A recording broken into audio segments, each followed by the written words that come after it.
लहान मुलींच्या बाबतीमध्ये सध्या जे काही प्रसंग आपल्याला ऐकायला मिळत आहेत त्याच्यामध्ये त्यांच्यावरती होणारे लैंगिक अत्याचार आहेत, काही चुकीच्या गोष्टी आहेत ज्या त्यांच्यासोबत घडतात, त्यांना ते कळत नाही आणि त्यामुळे त्या लवकर पालकांपर्यंत येत नाहीत. पालकांनाही ती गोष्ट कळायला खूप उशीर झालेला असतो, तोपर्यंत गुन्हा घडून गेलेला असतो किंवा गुन्हा घडतच राहिलेला असतो आणि ह्या गोष्टींना वाचा फुटत नाही.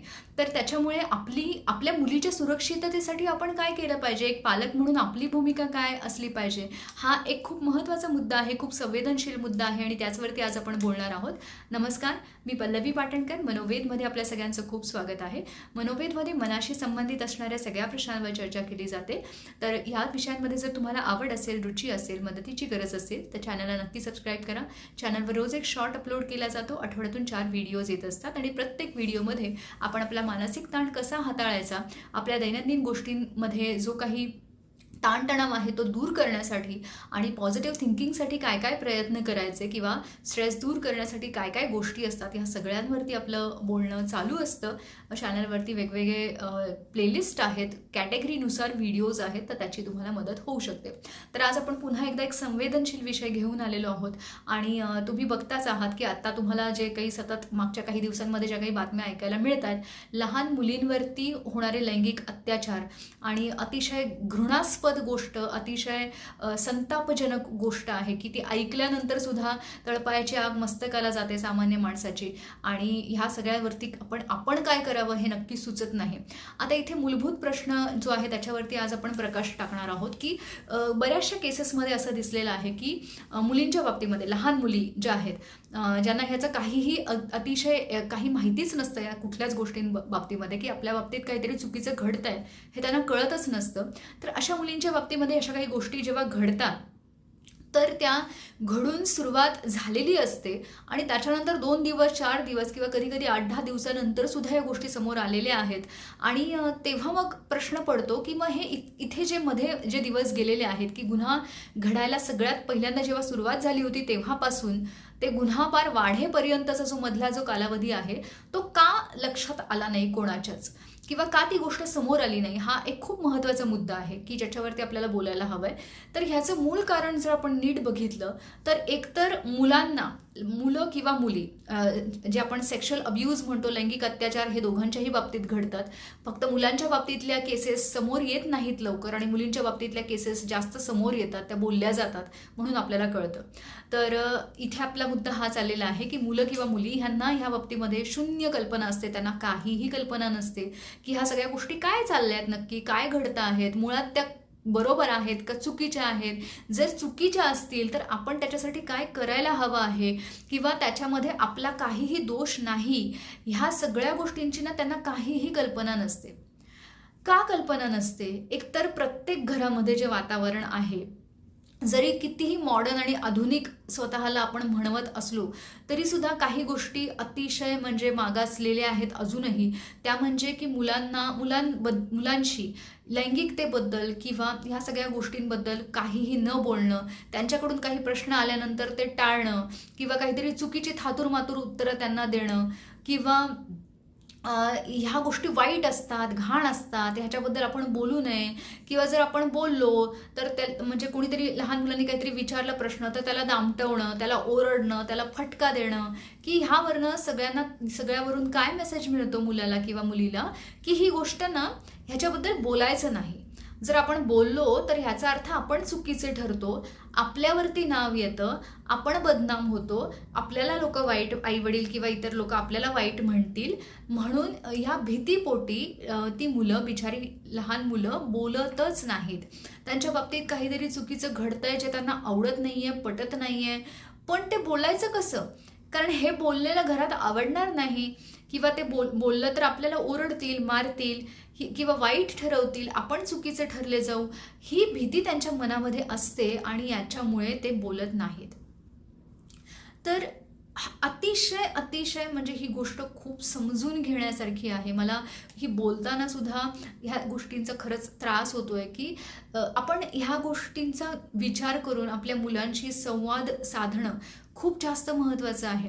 काय आपण संवाद साधायला पाहिजे आपल्या मुलांशी, की एकतर मुळात तुझं शरीर हे तुझं आहे.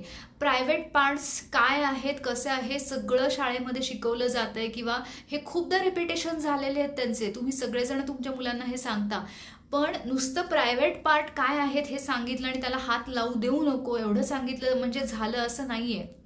त्याच्या अलीकडे पलीकडे खूप काही गोष्टी घडतायत, की ज्या त्यांना कळत नाहीयेत त्या चुकीच्या आहेत.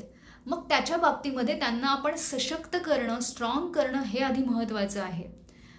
म्हणजे काय, की जर तुझं एक तर सगळ्यात पहिली गोष्ट तुझं शरीर तुझं आहे. तू कोणाच्या जवळ जायचं नाही जायचं हा निर्णय सर्वस्वी तुझा आहे. म्हणजे त्याच्या बाबतीत तुला कुणीही फोर्स करणार नाही.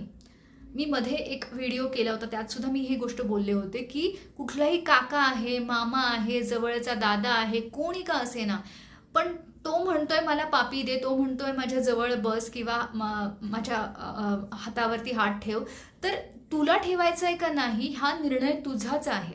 आणि त्या बाबतीत तुला कुणीही घरातलं फोर्स करणार नाही, आई वडील किंवा कुणीही, की जा त्या काकाला पापी दे किंवा जा त्याच्या जवळ बस, तो प्रेमाने करतोय ना, लाड करतोय ना तुझे, मग तुला काय झालं न करायला. हे एक तर मुळात आता ह्या गोष्टी आपण थांबवल्या पाहिजेत. मुलाला ते ठरवू द्या.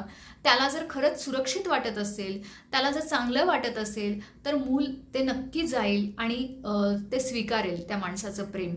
पण जर त्याला ते आवडत नसेल आणि तुम्ही त्याला फोर्स करत असाल, तर त्याच्या मनामध्ये कुठेतरी ती भीती राहते, की घरातल्यांना आवडावं किंवा घरातल्यांनी आपल्याला चांगलं म्हणावं म्हणून आपण जवळ गेलं पाहिजे. म्हणून आपण नाही म्हटलं नाही पाहिजे एखाद्याला. एखादा आपल्याला जवळ घेत असेल, एखादा आपल्याला स्पर्श करत असेल, तर आपण त्याला नाही नाही म्हणायचं. कारण आईने शिकवलेलं आहे ते प्रेमाने करतात, ते लाडाने करतात. मग जर एखादा रिक्षावाला काका करत असेल किंवा बाहेरचा कोणीतरी करत असेल, तर त्या मुलाला तीच भीती राहते ना मनामध्ये, की आईने सांगितलंय ते प्रेमाने करतात, लाडाने करतात, मग काय झालं केलं तर.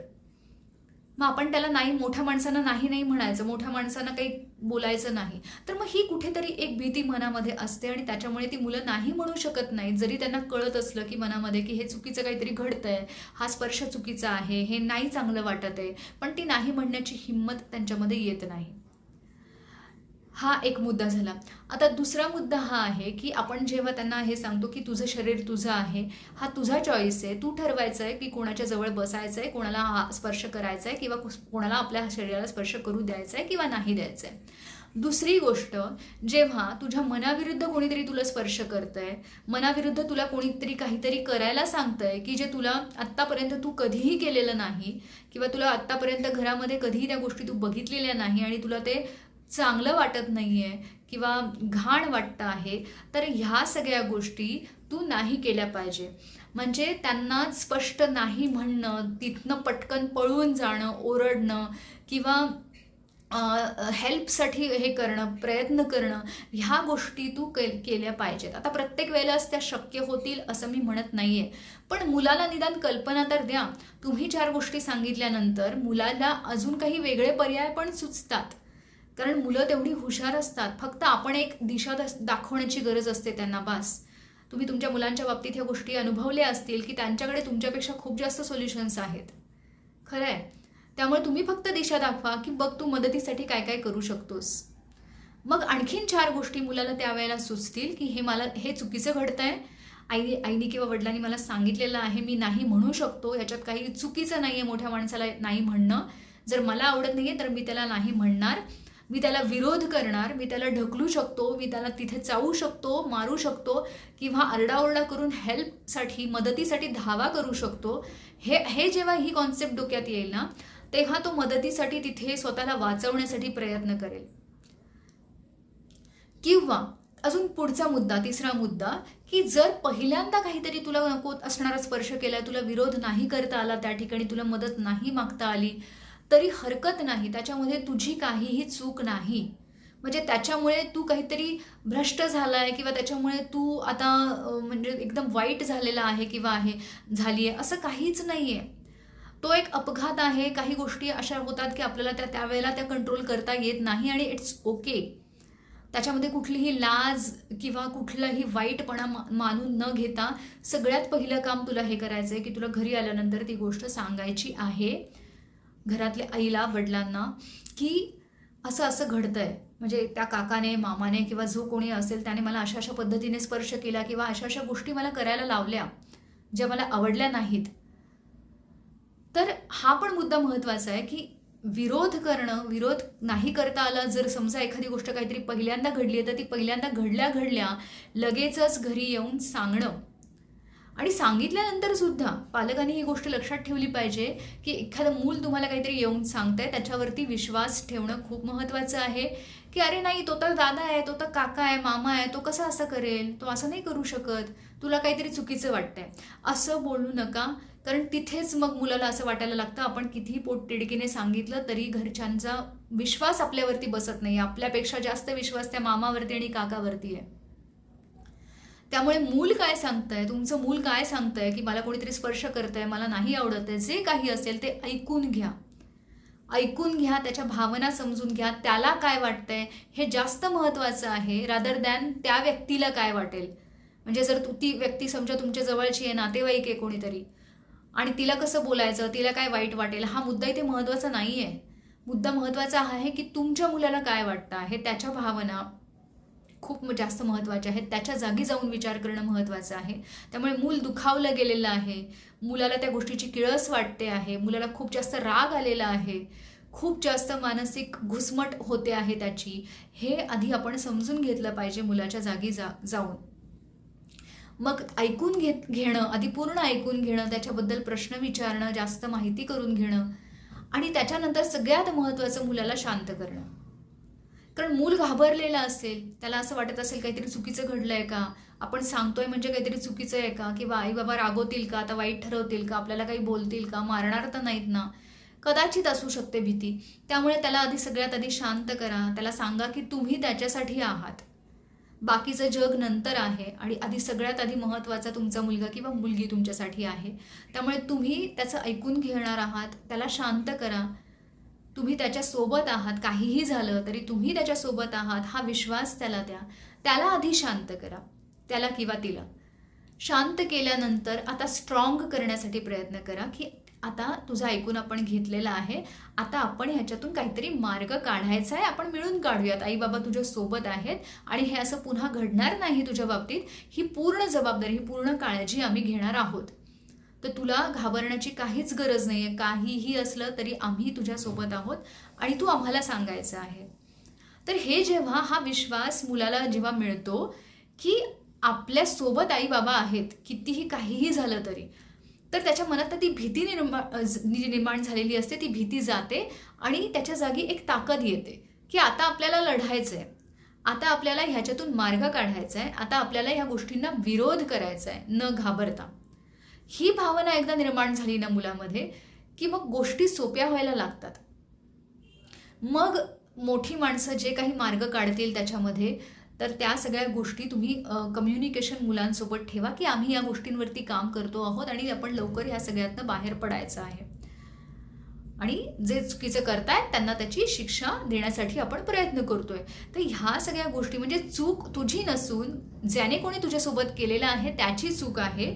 तुझा ह्याच्यामध्ये कुठलाही दोष नाही आहे, कुणीही तुला वाईट ठरवणार नाही, आणि आम्ही तुझ्यासोबत आहोत हे आपण मुलाला त्याची खात्री पटवून देणं खूप जास्त महत्त्वाचं आहे.